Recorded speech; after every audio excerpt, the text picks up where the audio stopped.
कल रात मुझे आपसे जलसे में खिताब करने के लिए आना था, लेकिन पिछले 4-5 दिन से महाविकास अघाड़ी के कैंपेन से सरकार इतना डरी हुई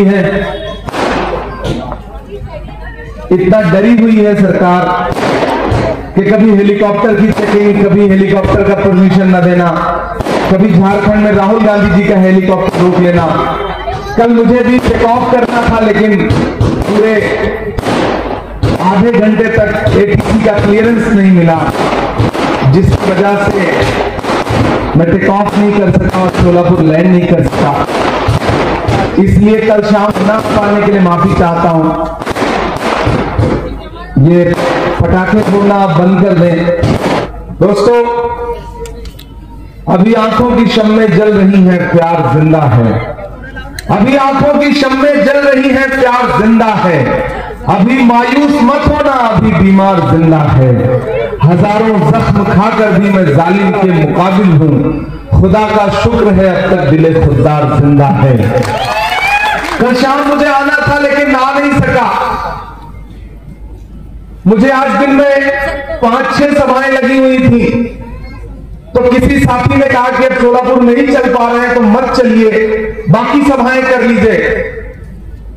प्रणीति जी को मैंने फोन किया, प्रणीति जी ने कहा कि आपने तो सोलापुर से वादा किया था, आप वादा तोड़ देंगे। तो मैंने कहा नहीं, अब चाहे मुझे किसी भी हालत में पहुंचना पड़े, मैं सोलापुर जरूर पहुंचूंगा। हम नांदेड़ में लैंड किया और फिर नांदेड़ से 250 किलोमीटर बाई रोड चल करके रात के 1:30 बजे हम आपके शहर में पहुंचे। हम ये संदेशा देने के लिए उन लोगों को पहुंचे कि जिन्हें ये लगता है कि उनकी ताकत से, उनके पैसे से, उनके झूठ से सारी चीजें मैनेज हो सकती हैं, हम उन्हें बता देना चाहते हैं कि मोहब्बत को नफरत कभी भी मैनेज नहीं कर सकती। आप कितना भी झूठ फैलाने की कोशिश करें, आप कितना भी कोशिश करें, लेकिन महाराष्ट्र में, सोलापुर में प्रणीति शिंदे जी, सुशील कुमार शिंदे जी की लगाई हुई पौध की जड़ें इतनी गहरी हैं कि उसको इतनी आसानी से पामाल नहीं किया जा सकता। सोलापुर वालों, ये चुनाव बहुत जरूरी चुनाव है। यहां जहां तक मेरी आवाजें जा रही हैं, मेरी आंखों के सामने मेरी माएं बहनें बैठी हैं, बुजुर्ग बैठे हैं, नौजवान साथी बैठे हैं, मेरे अपने समाज के लोग बैठे हैं, और जिन जिन घरों तक मेरी आवाजें जा रही हैं, ये बादशाह पेट है, नहीं जिला के नाम, बादशाह पेट में खड़ा हूं। मुझे पता है ये वो जगह है जहां से उठी हुई आवाज पूरे सोलापुर की दशा और दिशा तय करती है, मिजाज बनाती है। मैं इस जगह खड़ा होकर के आपसे अगले 10 मिनट थोड़ी सी गुफ्तगू करना चाहता हूं। सोलापुर वालों, अगर आपको यह लगता है कि इलेक्शन सिर्फ एक आमदार चुनने का इलेक्शन है, तो आप बहुत छोटा सोच रहे हैं, बहुत छोटा सोच रहे हैं। यह इलेक्शन एक आमदार चुनने से बड़ा इलेक्शन है।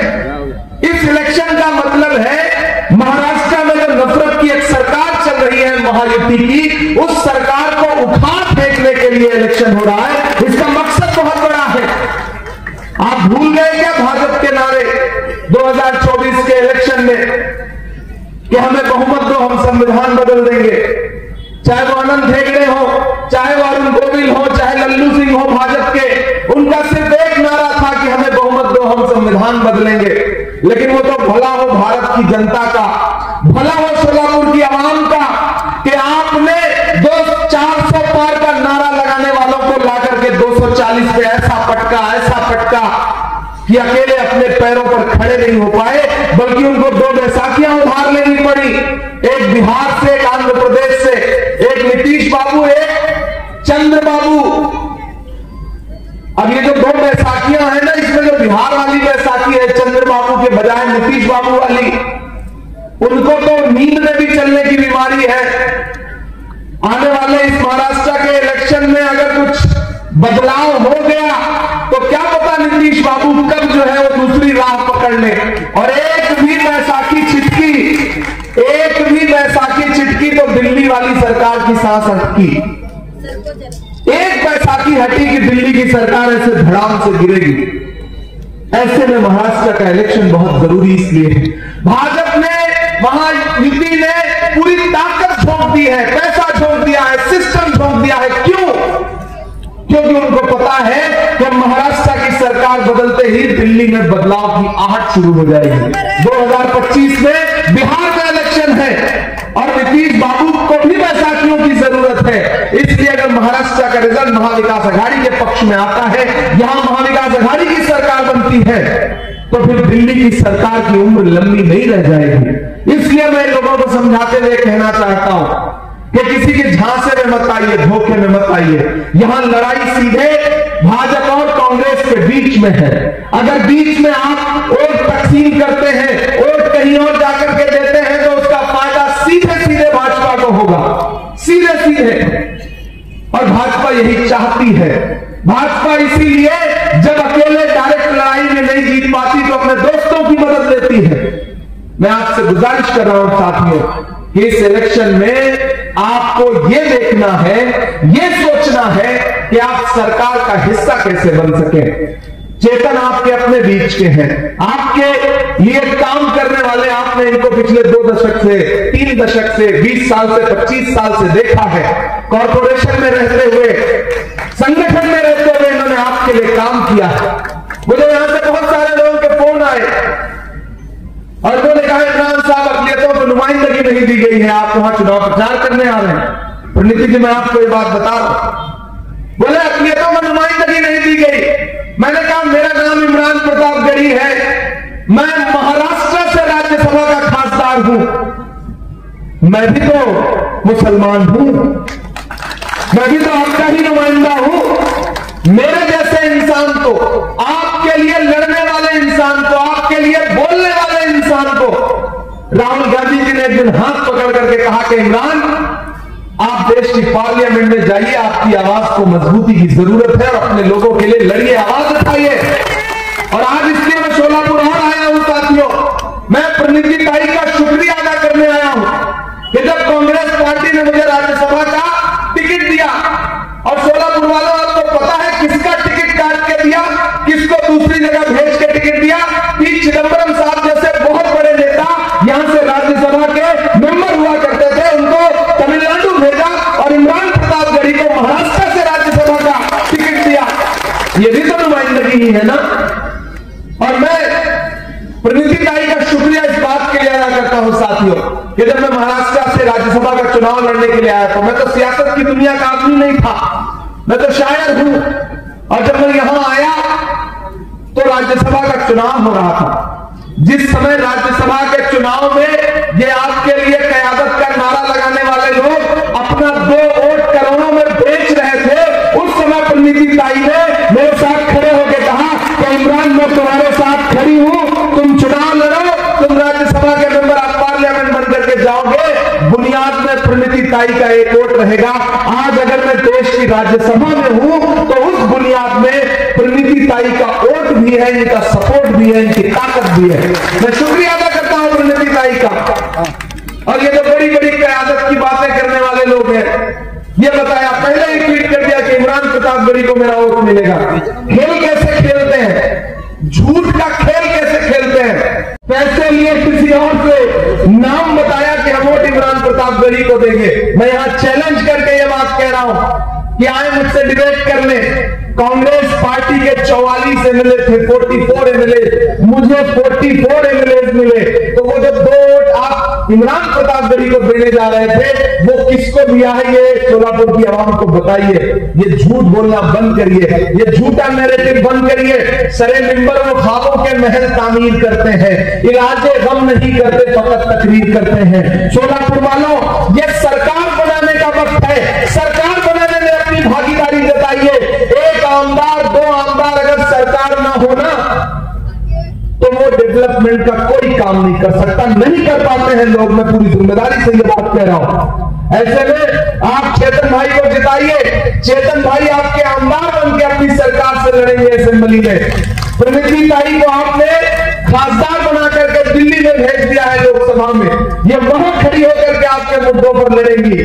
और मैं राज्यसभा में हूं ही, तो एक आमदार जिताइए, 2 खासदार साथ में फ्री पाइए। इससे अच्छा ऑफर कुछ हो सकता है? नहीं हो सकता ना। महाविकास आघाड़ी क्या कह रही है कि हमारी सरकार बनने दीजिए। यहां माए बहने बैठी है, 3000 रुपए हर महिला के अकाउंट में डायरेक्ट हर महीने। भाजपा और माईएमआई की लंबी लंबी तकरीरें, लंबे लंबे भाषण, आपको क्या देना है इस पर कोई बात नहीं करेंगे। डेवलपमेंट की की कोई बात नहीं करेंगे। जो भाषा देवेंद्र फडणवीस बोलेंगे, जो भाषा नरेंद्र मोदी जी बोलेंगे, जो एग्रेसिव बात अमित शाह जी करेंगे, वैसी ही तकरीरें दूसरी तरफ भी है। एक तरफ नारे हैं बटोगे कटोगे, मंगलसूत्र छीन ले जाएंगे, भैंस खोल ले जाएंगे, और एक तरफ हमारे नारे क्या हैं, आइए नफरत के बाजार में मोहब्बत की दुकान खोलते हैं। और शोलापुर वालों, आप बहुत दानिश्वर लोग हो। यहां जितने लोग मौजूद हैं, इसके अलावा भी जहां तक मेरी आवाज पहुंच रही है और जहां तक पहुंचेगी, मैं उन सब से एक बात कहना चाहता हूं। कल शाम में मुझे आना था, मैं आ पाता तो एक बड़ी आवाम से मुखातिब होता। आज दिन में 4-5 रैलियां करनी है, लेकिन मैंने प्रणीति ताई से कहा कि प्रणीति ताई स्टेज लगाइए, मैं थोड़े से भी लोग हूं तो उनसे मुखातिब होना चाहता हूं, उनसे बात करना चाहता हूं, और बात करके 23 तारीख को रिजल्ट आएगा, उसके बाद फिर आऊंगा इस शहर में और रुकूंगा इस शहर में, लोगों से बात करूंगा इस शहर में, उन्हें बताऊंगा कि सरकार क्या होती है और सरकार में हिस्सेदारी क्या होती है। जरूरत सरकार में हिस्सेदारी की है। मेरे भाई मुझे बताओ शोलापुर वालों, कि जब मुल्क में नफरतें उफान पर थी, चारों तरफ तकरीरें और भाषणों का दौर चल रहा था, कोई असल इलाज ढूंढने की कोशिश नहीं कर रहा था, ऐसे में एक शख्स उठा दिल्ली से और उसने कहा कि मैं कन्याकुमारी से कश्मीर तक 4000 किलोमीटर पैदल चलूंगा, एक नारा लगाऊंगा कि नफरत छोड़ो भारत जोड़ो, नफरत छोड़ो भारत जोड़ो, नफरत के बाजार में मोहब्बत की दुकान खोलते हैं। राहुल गांधी 4000 किलोमीटर पैदल चले। इस मुल्क में नफरत का सबसे ज्यादा शिकार कौन है? हम हैं, आप हैं। नफरत कम होगी तो सुकून किसे मिलेगा? हमको मिलेगा, आपको मिलेगा। अगर शोलापुर में पिछले 15-20 साल में कोई फसाद नहीं हुआ, कोई दंगा नहीं करवा पाया, यहां का कोई माहौल खराब नहीं कर पाया, तो सुकून किसे है? आपको है ना, आपको है ना। पूछिए मणिपुर वालों से, पूछिए उत्तर प्रदेश में बुलडोजर चलते हुए घरों से कि कितना तकलीफ में है लोग। लेकिन ये शहर अगर सुकून में है तो उसका क्रेडिट तो जाता है ना सुशील शिंदे साहब को, उसका क्रेडिट तो जाता है ना प्रणीति शिंदे को। रिश्तों की ये नाजुक डोरें तोड़ी थोड़ी जाती हैं, रिश्तों की ये नाजुक डोरें तोड़ी थोड़ी जाती हैं। अपनी आंखें दुखती हो तो फोड़ी तोड़ी जाती है। अरे गुस्सा हो सकते हो, किसी बात पर नाराज हो सकते हो, नुमाइंदगी के मामले पर नाराज हो सकते हो, लेकिन उसका सच भी मैं बताता हूं। प्रणीति ताई बताती है तो वो आपकी अपनी है, हो सकता है आपको लगे कि नहीं वो मैनिपुलेट करके बात कर रही है। इमरान बता रहा है आपको कि बाबा का नाम था लिस्ट में, अगर वो न भागे होते, अगर वो न धोखा दे करके गए होते तो आज में इलेक्शन लड़ रहे होते। उन्होंने भरोसे को तोड़ा ना, अगर लड़े होते तो नुमाइंदगी देने की बात तो की जा रही थी, लेकिन अगर वो नहीं हो सका तो शोलापुर वालों, टिकट सिर्फ आमदार का ही नहीं होता, बहुत सारे टिकट होते हैं। विधान परिषद का भी टिकट होता है, राज्यसभा का भी टिकट होता है, सरकारें बनती है तो बोर्ड आयोग और कमेटी भी होती है। आपकी प्रणीति ताई इतनी मजबूत है, पार्टी में उसका इतना रुतबा है कि वो जिसे चाहेगी बाकी टिकट भी दिलवा सकती है, कमेटियों में भी रखवा सकती है और रखवाएगी। और सिर्फ प्रणीति ताई ही नहीं, आपका एक भाई भी बैठा है दिल्ली में आपके मसलों पर लड़ने के लिए। कभी आइए, बात करेंगे, बैठेंगे, मिलेंगे और आपके हुकूक के लिए, आपकी नुमाइंदगी के लिए रास्ते हमवार करेंगे। लेकिन ऐसे समय में जब भाजपा निशाना लगाए बैठी है कि आप थोड़ा सा तकसीम हो जाइए और भाजपा जीत जाए, और भाजपा के कैंडिडेट की भाषा तो सुनी होगी आपने लोकसभा चुनाव में, प्रणीति ताई लड़ रही थी, लेकिन उसके भाषण क्या थे? नफरत के वही भाषण। तो क्या चाहते हो कि वही चुनाव जीत करके असेंबली में पहुंच जाए और शोलापुर मध्य का माहौल खराब करे, पूरे शहर का माहौल खराब करे? नहीं, ये जो दोनों तरफ जो दो ताकतें हैं ना, कि एक तरफ 85% खड़े हो जाए, एक तरफ 15% खड़े हो जाए, दोनों से होशियार रहने की जरूरत है। चरागों के सफर में दबदबा हो आंधियों का, तो फिर अंजाम जुल्मत के सिवा कुछ भी नहीं होगा। ये दुनिया नफरतों के आखिरी स्टेज पर है, इलाज इसका मोहब्बत के सिवा कुछ भी नहीं होगा। और वो मोहब्बत जो है वो कांग्रेस में ही मिलेगी, महाविकास अघाड़ी में ही मिलेगी।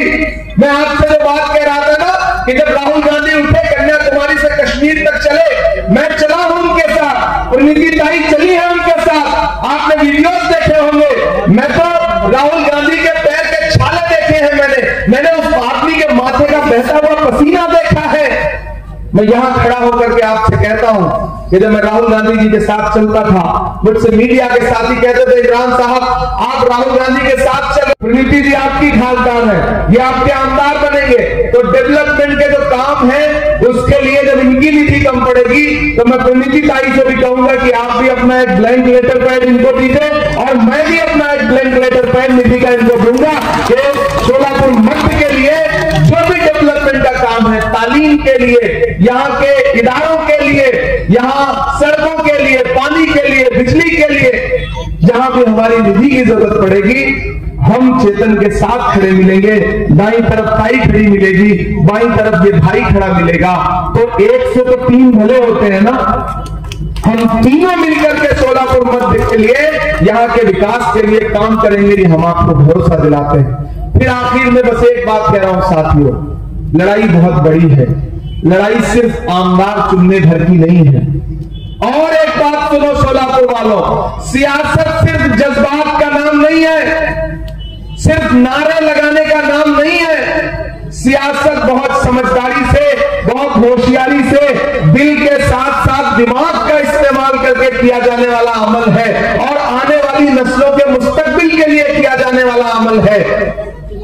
महाराष्ट्र से महायुति की महाभ्रष्ट सरकार को भगाइए, महाविकास अघाड़ी की सरकार बनाइए। चेतन भाई आप इधर आइए, ये पूरा महाराष्ट्र एक तरफ, लेकिन चेतन भाई और प्रणीति जी का आमंत्रण एक तरफ। तो अगर मैं हाजिर हुआ हूं तो मेरे आने की लाज रखिएगा। अभी तक आपने जो भी सोच रखा था, आपने जो भी फैसले कर रखे थे, और यहाँ के जिम्मेदार साथियों से भी मैं एक वादा करता हूं, जो भी साथी यहां बैठे हैं, मंच पर भी बैठे हैं और शहर के बाकी भी जो जिम्मेदार हैं, कहीं कोई मनमुटाव, कहीं कोई नाराजगी है तो उसे एक किनारे रखिए। जब लड़ाई बड़ी होती है तो छोटी छोटी चीजें नजरअंदाज करनी पड़ती हैं। लड़ाई बहुत बड़ी है। दिल्ली में बैठी हुई हुकूमत के मंसूबे कितने खतरनाक हैं आप सोच भी नहीं सकते। हम लोग सरकार के साथ पार्लियामेंट में बैठते हैं, प्रणीति ताई बैठती है, हम जानते हैं कि उनके मंसूबे कितने खराब हैं। औकाफ की जमीनें हो या आपके खिलाफ मंसूबे हो, सब बहुत खतरनाक है। वो एक आमदार या एक खासदार से नहीं रुक जाएगा, उसके लिए तो मेजॉरिटी चाहिए होती है, हुकूमत मेजॉरिटी से बनती है, हमें सबका साथ लेकर के चलना पड़ेगा। और ये भी जान लेना कि किसी एक समाज के वोट से न कोई आमदार बन सकता है, न खासदार बन सकता है। ये कड़वी बात है लेकिन सच्ची बात है, इसलिए दिमाग का इस्तेमाल करिए। किसी भी एक समाज के वोट से ना आमदार बन सकता है, ना खासदार बन सकता। सभी समाजों का वोट चाहिए, सभी समाजों का वोट तो चेतन भाई के साथ है। मैंने पिछले 2-3 दिन में जब मुझे यहां आना था तो मैंने शहर के सैकड़ों लोगों से बात की और सबका यही कहना था कि ठीक है, नौजवान बच्चे, जज्बाती बच्चे, उसमें से तो आधे ऐसे हैं जिनकी अभी वोटर आईडी नहीं बनी है, लेकिन वो नारे लगा रहे हैं। लेकिन सारे समाजों का वोट जो है वो चेतन भाई के साथ है, प्रणीति ताई के साथ है। इससे साथियों मैं आपसे गुजारिश करूंगा कि 20 तारीख को घरों से बाहर निकलिए, ये सोच के जाइए कि सरकार बनाने जा रहे हैं। ये सोचिए ही मत कि सिर्फ आमदार बनाने जा रहे हैं। आप 20 तारीख को सिर्फ आमदार नहीं बनाएंगे, महाराष्ट्र में महाविकास अघाड़ी की सरकार बनाएंगे। ये फैसला करके घर से निकलिए। आपका मकसद बड़ा है, आपकी लड़ाई बड़ी है, आपकी सोच बड़ी है, आपकी मंजिल बड़ी है। इसलिए मेरी आपसे गुजारिश है साथियों, महान बादशाह सिकंदर ने जब यूनान जीता ना, तो जीतने के बाद वो जीत का जश्न मनाने के लिए शहर की सड़कों पर निकला, तो उसने देखा कि पूरा शहर तो जश्न मना रहा है, लेकिन एक फकीर आदमी सड़क के किनारे सो रहा है। सिकंदर को गुस्सा आया, सिकंदर अपने घोड़े से उतरा और उस सोते हुए फकीर के पास गया और गुस्से में उसे जोर की एक लात मारी और लात मार के कहा कि क्यों रे फकीर, मैंने शहर जीत लिया और तुम लोग जश्न मना रहे हो, तो सो रहा है। तो उस फकीर ने उंगली आंखों से सिकंदर की तरफ देखा और देख करके कहा कि शहर फतेह करना बादशाहों का काम है, लेकिन लात मारना गधे का काम है। तो मेरे भाई,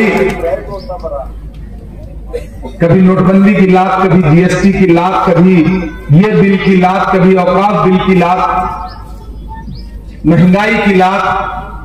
यहां माएं बहनें बैठी हैं, आपने अपने पल्लू में छुपा करके, रसोई में डब्बे में, चावल के डब्बे में, आटे के डब्बे में छुपा के जो पैसे रखे थे ना घर वालों से कि कभी मुश्किल में काम आएगा, बच्चों के पढ़ाई के लिए, बच्चों के खिलौनों के लिए। नरेंद्र मोदी जी ने एक झटके में कहा ना, सारा पैसा आज से कागज है, रद्दी है, इसको बैंक में जमा करिए, क्योंकि उद्योगपति दोस्तों का कर्जा माफ करना था। पेट्रोल डीजल 58 रुपए लीटर था, 100 रुपए लीटर का कर दिया। भाजपा की सरकारें वो सरकारें हैं जो फिल्में टैक्स फ्री करती है लेकिन कफन पर जीएसटी लेती है। एक दिन पार्लियामेंट में प्रधानमंत्री जी तकरीर कर रहे थे, बोले बताओ कांग्रेस वालों 70 साल में क्या बनाया। इधर से मैं खड़ा हो गया, मैंने सोचा बताना शुरू करूं, तब तक खड़गे जी बोले इमरान मत बताओ, जो बताओगे ये उसको भी बेच देंगे, इनका काम सिर्फ बेचने का है। तो साथियों, एक तरफ वो लोग खड़े हैं जो नफरत के पैरोकार हैं, एक तरफ कांग्रेस खड़ी है जो मोहब्बत की अलामत के साथ सबको साथ लेकर के आगे बढ़ रही है। तो इसलिए मेरी आपसे गुजारिश है साथियों, आज मुझे जाना है, मुझे आपसे विदा लेना पड़ेगा।